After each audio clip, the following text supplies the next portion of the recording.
हम आपको सिखाते हैं ऐसी संख्याओं का गुणनफल और योगफल निकालने का शॉर्ट ट्रिक के माध्यम से। जो आइए देखते हैं इस प्रश्न कैसे है। ऐसी दो संख्याएं जाती है जिनका योग 27 और गुणनफल 182 है। इसको दो तरीका से हम लगा सकते हैं। आइए दोनों तरीके को समझते हैं कैसे लगाएंगे।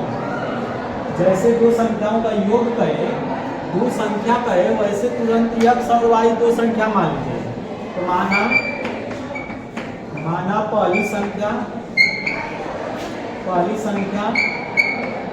x, ये पहला विधि है। एक दो विधि बताएंगे।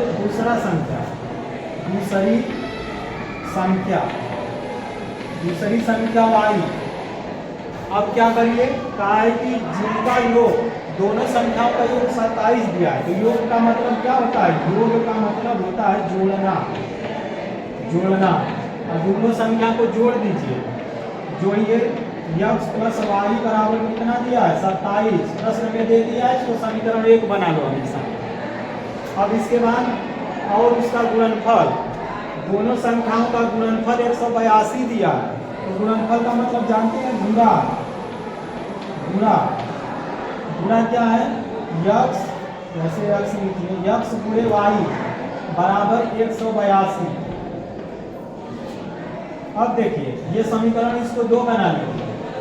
अब इन दोनों समीकरणों को हल करके x और y का मान निकाल लीजिए, वहीं हमारा आंसर हो जाता है। तो x और y का मान कैसे निकालेंगे?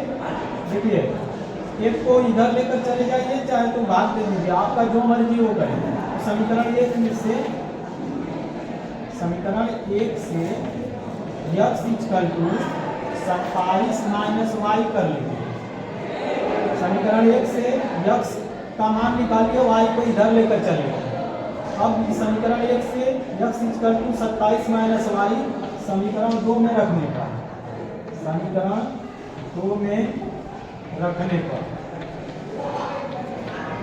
अब समीकरण 2 में रख दीजिए, x की जगह मान रख दीजिए 27 माइनस वाई। यहाँ पर देखिए 27 minus Y equal to 27 minus Y गुणे वाई इक्वल टू 182। अब इसका इसमें गुणा कर दीजिए, तो 27 वाई और माइनस वाई स्क्वायर, और इसको इधर लाएंगे तो क्या आ जाएगा? 182 इक्वल टू 0। अब माइनस अब में कॉमन ले लीजिए तो वाई स्क्वायर आ जाएगा, वाई प्लस हो जाएगा, और ये प्लस है तो माइनस हो जाएगा 27 वाई, और ये प्लस हो जाएगा 182 इक्वल टू 0। अब 182 का लास्ट वाला संख्या शुरू वाली संख्या को गुणा करते हैं, और उसका फैक्टर करने के बाद ऐसी संख्या निकालते हैं जो जोड़ने घटाने पर 27 आए और गुणा करने पर 182 आए। तो क्या करिए, देखिए 182 का आप गुणनखंड कर लीजिए 2 से। 2 9 18 2 1 2, ये कितना से कटेगा? 7 से कटेगा 91। 13 7 91 13 होगा। अब 13 से कटा दीजिए, 1 आ गया। अब क्या करिए, देखिए 7 गुना के 14 गुणे 13।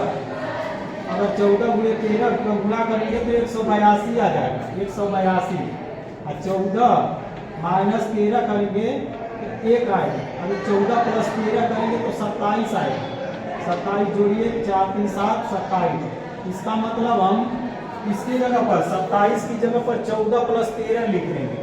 तो देखिए वाई स्क्वायर माइनस 14 प्लस 13। हम यही बताए हैं कि जोड़ने और घटाने पर 27 बीच वाली संख्या आनी चाहिए, और गुणा करने पर हमेशा लास्ट वाली संख्या जो आनी चाहिए गुणा करने के बाद।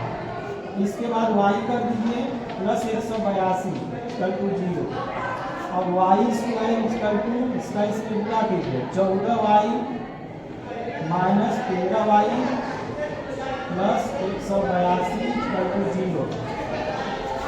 अब देखिए इसमें दोनों में y का मान ले लीजिए, यहाँ पर y बचेगा माइनस 14 और माइनस इसमें 13 कॉमन लेंगे, यहाँ पर क्या बचेगा? y माइनस 13 का इसमें भाग देंगे तो 14 आ जाएगा इक्वल टू 0।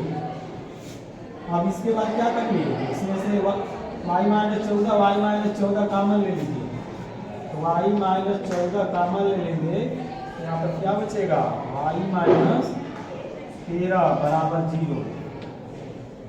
अब इसके बाद क्या करिए, वाई माइनस 14 इक्वल टू 0, तो वाई इक्वल टू क्या गया 14, और वाई माइनस 13 इक्वल टू 0, तो वाई इक्वल टू क्या गया 13। तो यक्स का मान क्या गया, यक्स का मान इसमें देखिए वाई का मान क्या गया 14 माइनस 13, 14 और 13 दो संख्याएं आ गई। इसके बाद देखिए y का मान कितना आया है 14 और 13,